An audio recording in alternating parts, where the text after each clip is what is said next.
ગોધરા સમાચારમાં આપનું સ્વાગત છે।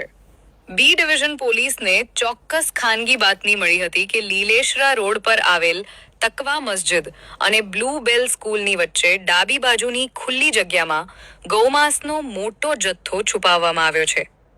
પોલીસે અચાનક ત્યાં દરોડો પાડતા સ્થળ પરથી ગૌમાંસ મળી આવ્યું હતું। આ સાથે જ ગુનામાં વપરાયેલી એક સીએનજી રિક્ષા અને બાઇક પણ પોલીસે ઘટના સ્થળેથી ઝડપી પાડી છે। પોલીસની ગાડીને આવતી જોઈને ત્રણેય આરોપીઓ ત્યાંથી ભાગી જવામાં સફળ રહ્યા હતા। આ ત્રણેય આરોપીઓ ગોધરાના ઈદગાહ મોહલ્લાના રહેવાસી હોવાનું સામે આવ્યું છે। નાસી છૂટેલા આરોપીઓના નામ અરબાઝ કરીમ શેખ 2, મુહસીન હુસૈન શેખ ઉર્ફે બલ્લુ 3, વસીમ હુસૈન કુરેશી। બી ડિવિઝન પોલીસે ગૌમાંસનો જથ્થો, રિક્ષા અને બાઇક કબજે કરીને કાયદેસરનો ગુનો દાખલ કર્યો છે। જપ્ત કરાયેલા માંસને એફએસએલ પરીક્ષણ માટે મોકલવાની તજવીજ હાથ ધરાઈ છે। જ્યારે ઈદગાહ મોહલ્લાના ત્રણેય ફરાર આરોપીઓને પકડવા માટે પોલીસે અલગ અલગ દિશામાં તપાસના ચક્રો